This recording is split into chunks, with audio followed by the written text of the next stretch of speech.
Hello, I once again welcome you all in our new series of Strength of Material. तो इसके अंदर अब हम पढ़ने वाले हैं पूरा का पूरा सॉन्ग जो RTMNU के सिलेबस के हिसाब से है उसके बारे में हम पूरा डिस्कस करेंगे। तो चलिए शुरू करते हैं।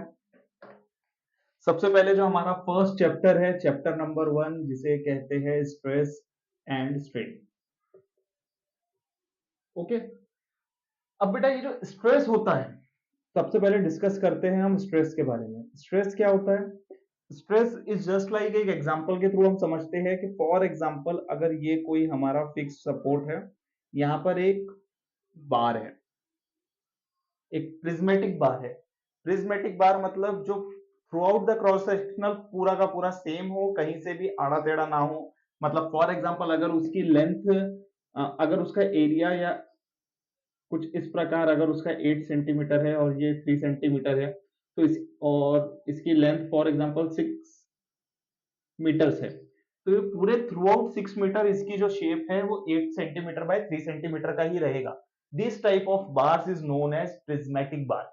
तो अगर ये प्रिज्मेटिक बार है, तो अगर मैं यहां से इस पे प्रेशर P लगा रहा हूं, ठीक है बेटा, अगर मैं प्रेशर P लगा रहा हूं, एक चीज और, हमने लास्ट सीरीज जो पढ़ी थी इंजीनियरिंग मैकेनिक्स, मैंने उसमें एक चीज बताई थी कि इंजीनियरिंग मैकेनिक्स डील करता है आपका रिजिड बॉडी से, और स्ट्रेंथ ऑफ मटेरियल ये जो भी हम पढ़ेंगे बेटा ये डील करेगा आपका डिफॉर्मेबल बॉडी के साथ।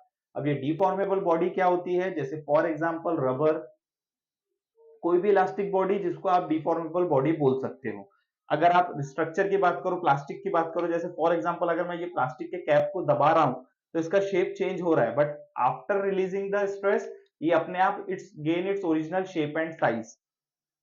तो यही हो गया हमारा इलास्टिक बॉडी, जो स्ट्रेस हटाए बाद में, लोड हटाए बाद में अपने प्रॉपर शेप एंड साइज में आ जाए। ठीक है, तो मैंने क्या किया, यहाँ पर प्रेशर लगाया। तो हम क्या करेंगे, अब अगर इसको यहाँ से प्रेशर से हम खींच रहे हैं तो क्या होगा बेटा, ये जो हमारा ओरिजिनल इसका शेप और साइज था,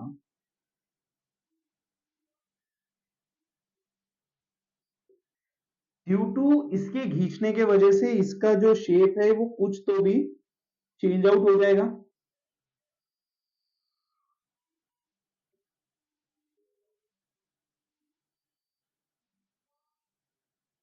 और जैसे ही ये शेप चेंज हुआ, तो अब यहां पर बेटा एक बात ध्यान में रखना, ये जो है ये हमारा एक्सटर्नल अप्लाइड फोर्स है। अब जब भी हम कुछ चीजें एक्सटर्नल अप्लाइड फोर्स पढ़ेंगे तो इसमें क्या होगा बेटा, every action there is equal and opposite reaction. अब जैसे ये मेरा प्रिज्मेटिक बार था, ये रेस्ट पे था, मैंने इस पे लोड लगाया, तो अब क्या होगा, ये अपना शेप चेंज करेगा, लेकिन इसके अंदर कोई एक क्रॉस सेक्शन, फॉर एग्जांपल मैं एक क्रॉस सेक्शन ले लेता हूं एक्स एक्स का, इस क्रॉस सेक्शन पे अगर हम देख रहे हैं तो लोड लगाने के बाद में क्या होगा, every action, Newton third law, every action there is equal and opposite reaction. मतलब अगर कोई चीज इसको स्ट्रेच करके खींच रही है तो इसका रिजल्टेंट यहाँ पे आर बनेगा, जो इक्विवेलेंट टू यही फोर्स रहेगा। अब इससे क्या हो गया बेटा कि अब ये लोड क्या हुआ, पहले तो ये आर जो है ये हमारा हो गया लोड। अब लोड धीरे धीरे जैसे जैसे हमारा एरिया कम हो रहा है वैसे वैसे हमारा लोड भी कम होते जा रहा है। जस्ट लाइक अ रबर बैंड, अगर आप देखोगे तो आप ये जब भी उसको रबर बैंड से खींचोगे तो उसका क्रॉस सेक्शनल एरिया कम होगा, उसकी लेंथ बढ़ती जाएगी और हमारा प्रेशर धीरे धीरे इंक्रीज करना पड़ेगा, तभी उसका एरिया कम होते जाएगा। तो if you are increasing a pressure then, अब ये जो एरिया है, अब ये जो पर्टिकुलर टाइम पे अगर हम बात कर रहे हैं सिर्फ और सिर्फ इस सेक्शन की, तो ये हमारा आर है। अब आर कितने सेक्शन पे लग रहा है बेटा, आर सिर्फ और सिर्फ हमारा इस सेक्शन पे लग रहा है। हमारे पुराने वाले सेक्शन पे लग रहा है क्या? नहीं लग रहा है।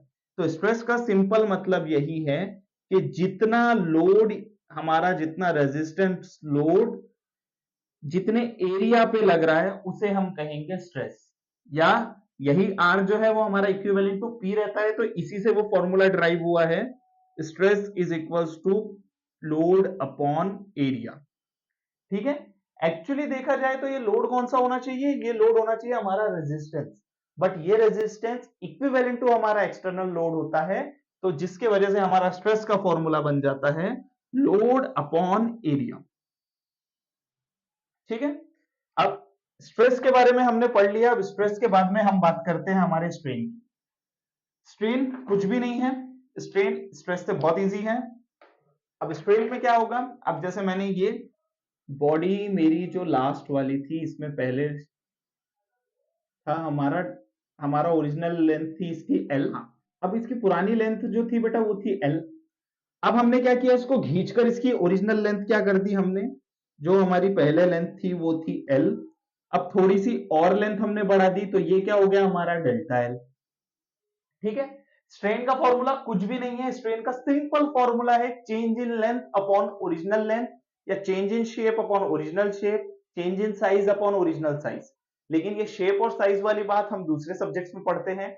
यहां पर हम सिर्फ और सिर्फ अभी एक ही चीज ध्यान में रखेंगे कि स्ट्रेन का मतलब होता है change in length upon original length. ठीक है।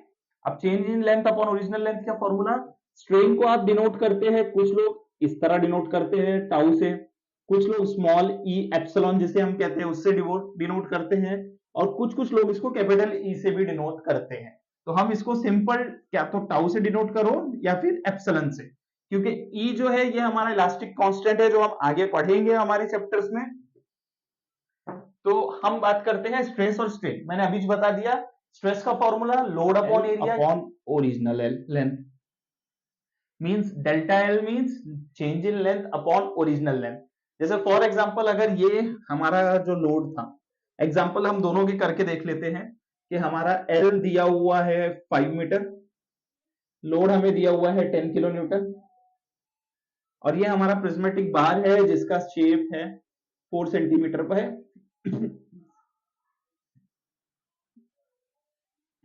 4 सेंटीमीटर बाय 4 सेंटीमीटर का। अब इसका अगर मुझे स्ट्रेस और स्ट्रेन निकालना है, चालू करते हैं हम। जैसे हमने सबसे पहले हम निकालते हैं इसका स्ट्रेस।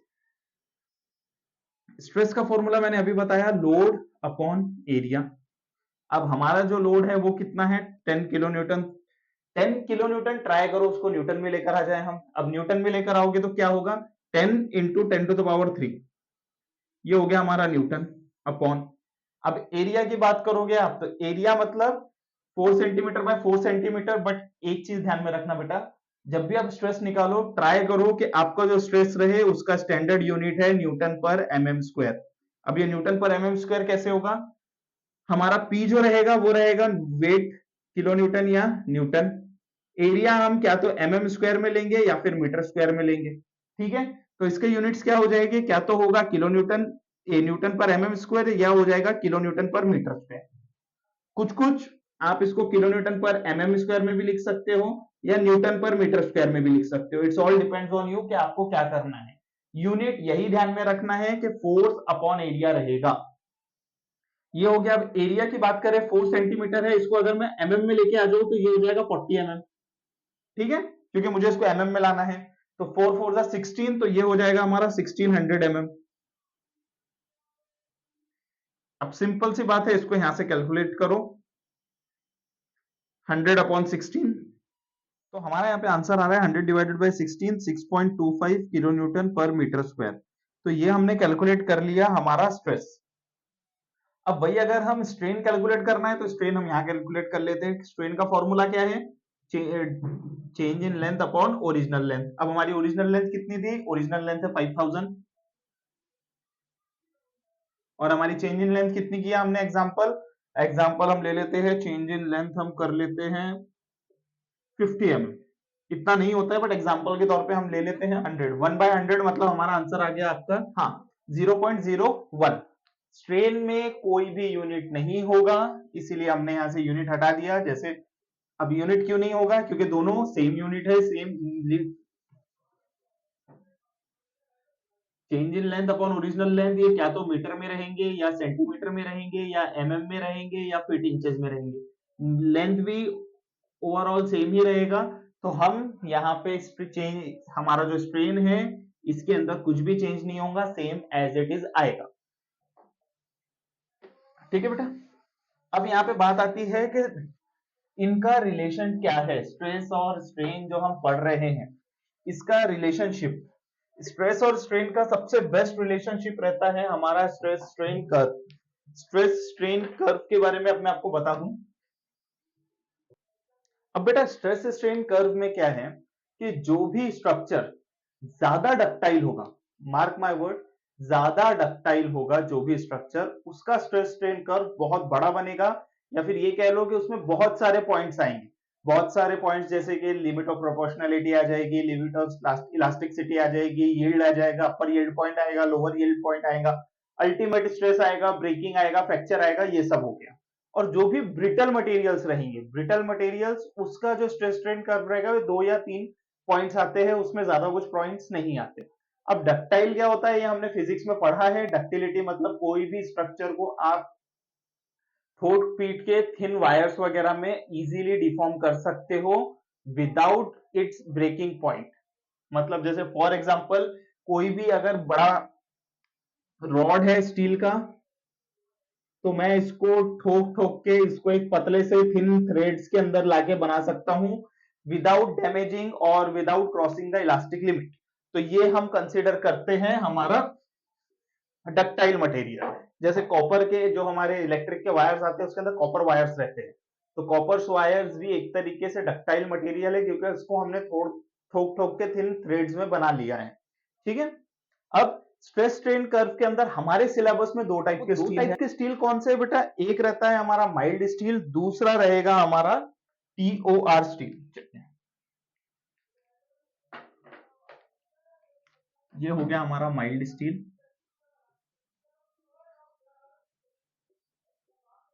नेक्स्ट रहेगा हमारा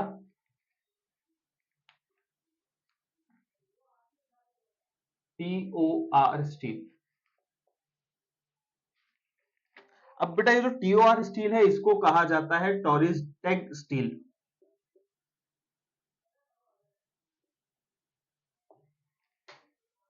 अब जो माइल्ड स्टील है बेटा, ये जो मटेरियल है ये रहेगा आपका ज्यादा डक्टाइल मटेरियल। ठीक है, डक्टाइल मटेरियल मैंने अभी बताया। तो माइल्ड स्टील की सबसे प्यारी और सबसे इंपॉर्टेंट बात है कि माइल्ड स्टील डक्टाइल मटेरियल रहेगा ज्यादा। ठीक है, इसकी डक्टिलिटी ज्यादा रहेगी एज कंपेयर टू टॉर्स्टेग स्टील। इसकी डक्टिलिटी कम रहेगी, और इसकी डक्टाइल मटेरियल है तो इसकी डक्टिलिटी ज्यादा रहेगी। अभी मैंने कहा डक्टाइल मटेरियल आप अगर अपने घर में या फिर स्टील वगैरह में या रॉड्स वगैरह में यूज करोगे तो उसका बेनिफिट क्या है बेटा, कि वो फेलियर होने से पहले आपको बहुत सारे पॉइंट्स दे देगा, बहुत सारे इंडिकेशन दे देगा कि यहाँ पे प्रॉब्लम हो रहा है, यहाँ पे प्रॉब्लम नहीं हो रहा। अब यही चीज अगर आप टॉग स्टील में जाओगे या टोरिस्टेग स्टील में जाओगे तो वहां प्रॉब्लम क्या है बेटा, वहां पे सिर्फ 3 ही स्टेप्स आते हैं। अब हम डिस्कस करते हैं पहले, फिर उसके अंदर मैं आपको बताता हूं इनके बारे में ज्यादा डिफरेंस। सबसे पहले हम बना लेते हैं टॉर्क स्टील का डायग्राम। ठीक है, तो टॉर्क स्टील का डायग्राम के लिए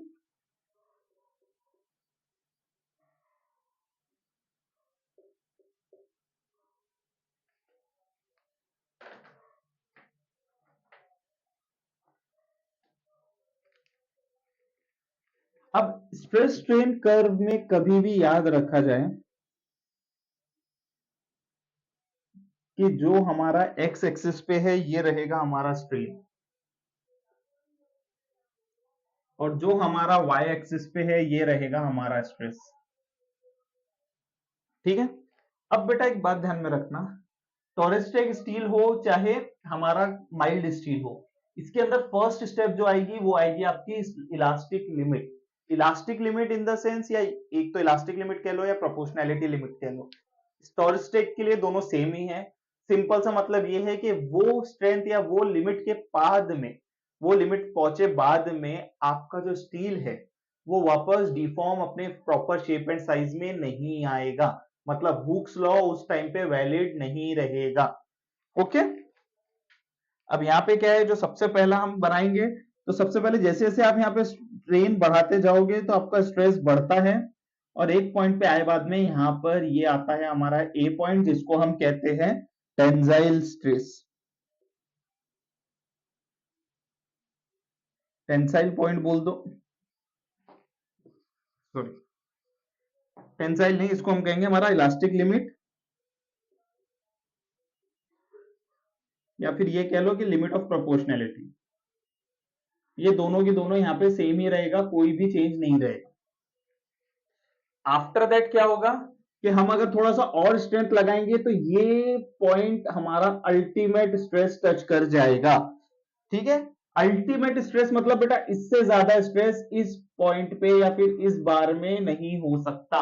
जैसे जैसे आप लोड लगा रहे हो टेंजाइल, उसके अंदर हम टेंजाइल लोड लगा रहे हैं तो हमारे बीम का ग्राफ बढ़ता जा रहा है, बढ़ता जा रहा है, बढ़ता जा रहा है। यहाँ पे आए बाद में क्या हुआ, यहाँ पे आए बाद में उसकी जो डिफॉर्मेबल कैपेसिटी है, हमारे बार की बोलो, रॉड की बोलो, जिसको बोलना है, वो स्टील की डिफॉर्मेबल बॉडी, डिफॉर्मेबल क्वालिटी पूरी खत्म हो गई, नष्ट हो गई। उसके बाद में भी आप थोड़ा बहुत प्रेशर लगाएंगे तो डेफिनेटली वो थोड़ा सा आपका एडजस्ट करेगा, जो लास्ट स्टेज रहेगा अल्टीमेट स्ट्रेस का। मतलब यहां तक आपका रॉड बार जब भी आप उसमें टेस्टिंग करोगे तो यहां तक आ जाएगा। अब इसके बाद में क्या होगा बेटा, इसके बाद में क्योंकि कोई भी एक चीज रहे, ग्राफ रहे, कैसा भी रहे, वो थोड़े देर तक ऊपर जाता है, उसके बाद में जब वो एक अपनी हाईएस्ट पॉइंट टच कर लेता है उसके बाद में वो वापस ड्रॉप डाउन होता है। सेम वैसे ही यहाँ पे अल्टीमेट स्ट्रेस के बाद में आप अगर और स्ट्रेन लगाओगे तो क्या होगा, यहां से फिर स्ट्रेस गिरेगा और यहाँ पे आके एक पॉइंट आता है, इसको बी बोलते थे, ये हमारा सी पॉइंट है, यहाँ पे आपका हो जाएगा फ्रैक्चर, या फिर ये कह लो कि ब्रेकिंग पॉइंट है ये आपका। ठीक है, अब क्या हो रहा है, जैसे जैसे आपने लोड लगाया, आपके बार में स्ट्रेस भी बढ़ रहा है और स्ट्रेन भी बढ़ रहा है। Strain in the sense change in length, ये एक लिमिट तक आपका स्ट्रेस और change in length same point पे जाएगा। उसके बाद में थोड़ा सा और आगे जाएगा तो और थोड़ा सा आप लोड लगाओगे तो स्ट्रेस और बढ़ेगा। फिर यहां पर आए बाद में क्या होगा बेटा, यहां पर आए बाद में आपका जो भी बार रहेगा, रॉड रहेगा, वो धीरे धीरे ब्रेकिंग पॉइंट की तरफ जाएगा और यहां पर आकर वो फ्रैक्चर हो जाएगा। मतलब ये अगर आप स्ट्रेन देखो, स्ट्रेन का फॉर्मूला क्या है, change in length upon original length. ठीक है, चेंज इन लेंथ मतलब यहां से यहां तक अपनी लेंथ चेंज करते हुए हमारा बार यहां तक आ गया, मतलब हमारा स्ट्रेन का जो रेशियो चल रहा है change in length upon original length का, वो यहां तक आएगा और स्टॉप हो जाएगा। सेम वैसे स्ट्रेस में हम जैसे जैसे लोड लगा रहे हैं हमारा स्ट्रेस बढ़ता जा रहा है। अब यहां पर एक चीज ध्यान में रखना बेटा, टॉर स्टील के लिए पॉइंट ए कभी भी जो रहेगा वो रहता है हमारा 0.2% ऑफ स्टील्स कैपेसिटी। ओके, ये चीज ध्यान में रखी जाए। इसके बाद में जो है वो मैं आपको बताता हूं। ये हमारा टॉर्क स्टील के बारे में बात होगी। क्या क्या था फिर से एक बार देख लेते हैं। हमने लोड लगाना स्टार्ट किया, हमारा स्ट्रेस भी बढ़ा, स्ट्रेन भी बढ़ना चालू हुआ, हमारा स्ट्रेन बढ़ा मतलब चेंज इन लेंथ होता गया। यहाँ पे आए बाद में क्या हुआ, यहाँ पे आए बाद में हमारा चेंज इलास्टिक लिमिट जो था, ये मतलब ये जो मैंने बनाया है ये हमारा हो गया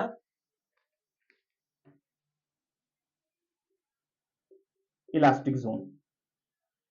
इसके बाद में हमारा जो स्टील था उसने अपनी regain original shape and size regain करने वाला जो उसकी क्वालिटी थी वो खत्म हो गई। उसके बाद में हमने थोड़ा और स्ट्रेस लोड लगाया तो और थोड़ा सा स्ट्रेस बढ़ा और यहाँ पे आके वो फाइनली अल्टीमेट पॉइंट तक पहुंच गया, इससे ऊपर नहीं हो सकता। उसके बाद में सीधा आके नीचे गिरा धड़ाम, यहाँ पे आते ही आपके फ्रैक्चर पॉइंट हो गया। अब नेक्स्ट है हमारा माइल्ड स्टील।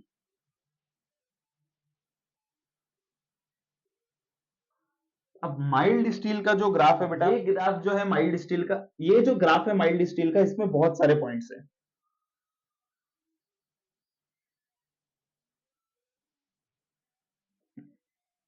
अब सेम यहां पर भी ये यहां पे हमारा स्ट्रेन रहेगा और ये यहां पे हमारा स्ट्रेस रहेगा। ओके, अब यहां पर सबसे पहले क्या होता है बेटा, माइल्ड स्टील डक्टाइल मटेरियल, मतलब इसके ग्राफ के अंदर बहुत ज्यादा फ्लक्चुएशंस होंगे। अब वो क्या क्या है, लेट्स सी। सबसे पहले सेम हमारा जैसे जैसे हमने लोड बढ़ाना चालू किया, हमारा ग्राफ यहां तक पहुंच गया, ये हमारा ए पॉइंट हो गया। इसी को हम कहते हैं प्रोपोर्शनैलिटी लिमिट बोल लो, या फिर आप चाहो तो हाँ, ए पे हम इसको प्रोपोर्शनैलिटी लिमिट बोलेंगे। प्रोपोर्शनैलिटी लिमिट मतलब ये पॉइंट तक आपका जितना स्ट्रेस है उतना स्ट्रेन है, जिसको हम लिमिट ऑफ प्रोपोर्शनैलिटी कहते हैं।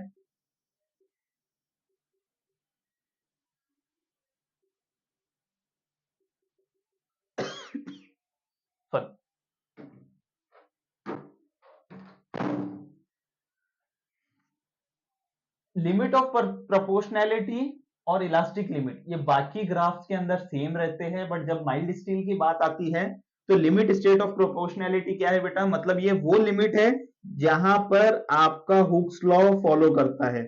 Proportionality limits follows Hooke's law. अब ये हुक्स लॉ क्या होता है बेटा, हुक्स लॉ क्या बोलता है, हुक्स लॉ सिंपल सी बात है, एक ही चीज बोलता है, stress is directly proportional to strain. ये वाले साइज, यहां तक आपका स्ट्रेस डायरेक्टली प्रोपोर्शनल टू है स्ट्रेन तक, ये कौन सा है, लिमिट ऑफ प्रोपोर्शनैलिटी। उसके बाद में हमारा ग्राफ थोड़ा सा और ऊपर जाता है, ये हो गया हमारा बी पॉइंट, कहलाता है हमारा इलास्टिसिटी लिमिट। फर्स्ट वाला हो गया प्रोपोर्शनैलिटी लिमिट, सेकंड हो गया हमारा इलास्टिक लिमिट, ठीक है। इसके बाद में आप अगर और लोड लगाओगे तो आपका स्टील का जो ग्राफ है वो थोड़ा सा और ऊपर जाएगा सी पॉइंट पे, इसको कहा जाता है बेटा ए बी सी, इनको कहा जाता है अपर यील्ड पॉइंट, ठीक है। इसके बाद में आपका ग्राफ हल्का सा नीचे की तरफ डाउन होता है, ये ग्राफ यहां तक आएगा, इसको कहा जाता है डी पॉइंट, डी हो जाता है आपका लोअर यील्ड पॉइंट।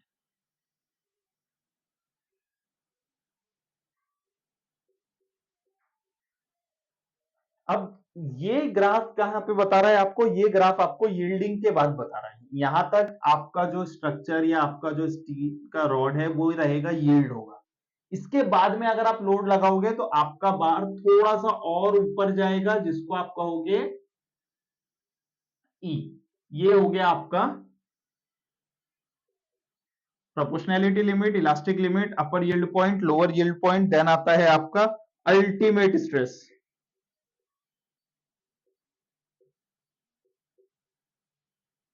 ठीक है। अल्टीमेट स्ट्रेस आ गया, मतलब यहां पे आपका मैंने क्या, अल्टीमेट स्ट्रेस मतलब उससे ऊपर आपका ग्राफ अब नहीं जाएगा, अब आपके ग्राफ को वापस पलट के नीचे ही आना है। अब ये जब वापस पलट कर नीचे आएगा तो ये आकर यहां पर हो जाएगा ड्रॉप एफ, ये हो गया हमारा फाइनली ब्रेकिंग पॉइंट।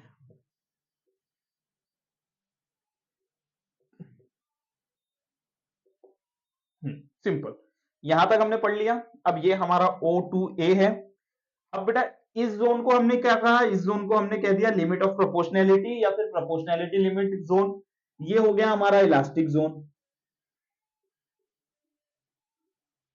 मतलब यहां तक आए तक, बी पॉइंट पे आए तक आपका जो भी स्ट्रक्चर या जो भी आपका रॉड रहेगा वो यहां तक आए तक उसके अंदर ये क्वालिटीज रहेगी कि वो वापस अपना पुराना शेप और साइज गेन कर सकता है। इसके बाद में ये आ गया आपका यील्डिंग जोन।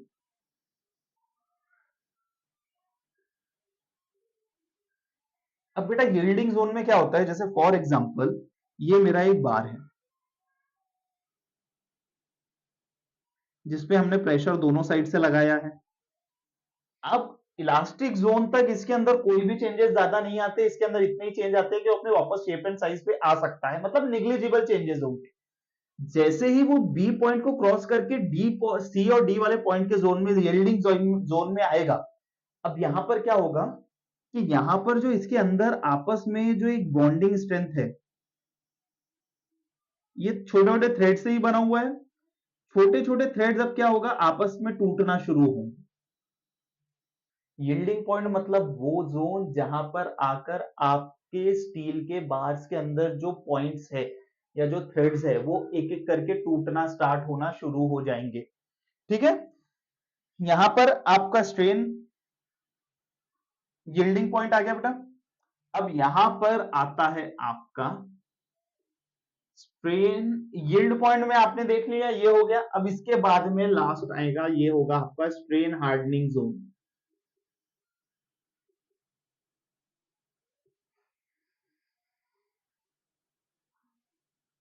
यहां पर अब जैसे जैसे आपके ये थ्रेड्स टूट रहे हैं तो ये धीरे धीरे आपकी जो बार्स है वो कुछ इस प्रकार होने लगेगा, ठीक है। अब धीरे धीरे उसका शेप अलग हो रहा है, अब यहाँ पर भी आप देखा जाए तो यहाँ पर आपकी जो चेंज इन लेंथ और ओरिजिनल लेंथ वाला जो कॉन्सेप्ट है, यहाँ पर आके वो धीरे धीरे खत्म होना शुरू हो जाता है। इसके बाद में ये जो पॉइंट है इसको कहा जाता है नेकिंग।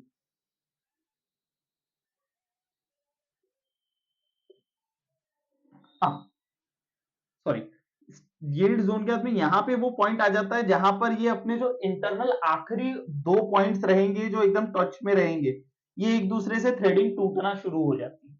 ये हो गया हमारा स्ट्रेन हार्डनिंग जोन।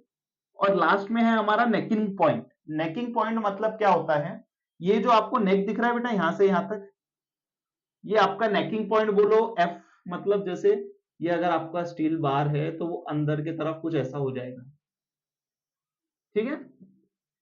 अब थोड़ी देर बाद में और आप जोर लगाओगे तो ये यहां से बीच से टूट जाएगा। इस टूटने को कहा जाता है cup and cone failure. Okay, अब देखो यहां पर क्या हुआ। सबसे पहले लिमिट ऑफ प्रोपोर्शनैलिटी आई जहां पर हुक्स लॉ वैलिड था अब तक, इसके बाद में हुक्स लॉ वैलिड नहीं है। इसके बाद में हम अलाउ किया हमने इलास्टिक जोन तक, यहां तक आए बाद में हमारा स्ट्रक्चर सॉरी हमारा रॉड जो है वो प्रॉपर शेप एंड साइज को वापस रिगेन कर सकता है। इसके बाद में वो जाता है यील्डिंग जोन में जहां पर उसके अंदर जो भी थ्रेड्स है या जो भी उसके पार्टिकल्स है वो धीरे धीरे एक दूसरे से डिटैच होना शुरू हो जाते हैं। मतलब ये अगर कोई पार्टिकल है तो टूटना शुरू हो जाएगा due to heavy tensile load. उसके बाद में आप स्ट्रेन हार्डनिंग जोन पे जाते हैं जहां पर आपका जो लास्ट पॉइंट बचा रहता है, जो मेजर कोर रहता है, वो भी खत्म होने पे शुरू हो जाता है, मतलब वो भी ऑलमोस्ट खत्म होता है। उसके बाद में आपका लास्ट पॉइंट आता है नेकिंग पॉइंट। नेकिंग पॉइंट मतलब बेटा जब आप अपना स्ट्रक्चर को पूरी तरीके से जोर लगा के खोल मतलब कोई बार को जोर लगा चुके हो, तो that was the last point कि उसके अंदर कुछ इस प्रकार का स्ट्रक्चर बनने लगता है नेक टाइप, ठीक है। उसके बाद में यही पॉइंट को आप कहते हैं हम फ्लैग ब्रेकिंग पॉइंट या फ्रैक्चर पॉइंट, या जहां पे जाके आपका स्टील खत्म हो जाता है। और इस फेलियर को या ये जो शेप बनता है इसको कहा जाता है cup and cone failure. Okay, यहां के बाद में अब आप कुछ चीजें हैं जैसे नेकिंग पॉइंट हमेशा अल्टीमेट स्ट्रेस के बाद में ही शुरू होगा, ये बात हमेशा ध्यान में रहे। और ज्यादा स्ट्रेस के बाद यील्ड पॉइंट के बाद में ही आपका स्ट्रेन हार्डनिंग जोन शुरू होगा, या ये कह लो कि यील्डिंग पॉइंट के बाद में ही आपका अल्टीमेट स्ट्रेस पॉइंट मिलेगा आपको, ठीक है। इससे पहले माइल्ड स्टील में ये पॉइंट नहीं मिल सकता। देन और आपका जो मटेरियल है बेटा वो खाली इलास्टिक जोन तक ही अपना ओरिजिनल शेप एंड साइज तक रिगेन करेगा। लिमिट ऑफ प्रोपोर्शनैलिटी मतलब आपका हुक्स लॉ सिर्फ वहीं तक वैलिड रहेगा, उसके बाद में आपका हुक्स लॉ वैलिड नहीं है। एक चीज ध्यान में रहे, इलास्टिक लिमिट और limit of proportionality mild steel case में अलग अलग है। ओके, अब इसका जो सीक्वेंस है वो याद रखना। कैसे याद रखोगे आप, अब इसका जो सीक्वेंस है ये रहता है बेटा एल ई, ये रहता है बेटा L E U L U F, ठीक है। First L means limit state of proportionality,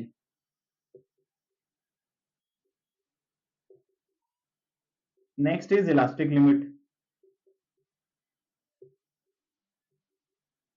फिर आता है हमारा अपर यील्ड पॉइंट, फिर आता है हमारा लोअर यील्ड पॉइंट, फिर आता है हमारा अल्टीमेट स्ट्रेस, और फिर लास्ट में आता है हमारा फ्रैक्चर।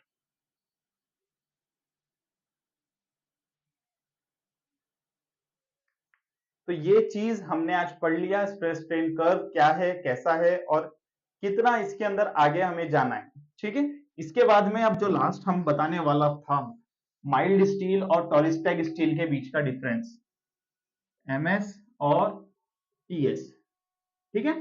माइल्ड स्टील ज्यादा डक्टाइल रहता है और टॉरिस्टेग स्टील डक्टाइल कम रहता है। अब बारी ये आ गई कि सर अगर ये ज्यादा डक्टाइल नहीं होता तो इसके बारे में पढ़ क्यों रहे हैं, क्योंकि बेटा हमने हमेशा कहा है कि हमने कंक्रीट में हम जो भी स्ट्रक्चर बनाते हैं उसमें हमें ऐसा स्ट्रक्चर चाहिए जो हमें बार बार फेल होने से पहले बहुत ज्यादा वार्निंग्स दे। तो वो चीज आपको कहां मिलेगी, वो चीज आपको मिलेगी माइल्ड स्टील में। तो हम डक्टाइल स्टील, टॉरिस्टेक स्टील क्यों पढ़ रहे हैं, क्योंकि वो तो कम डक्टाइल है।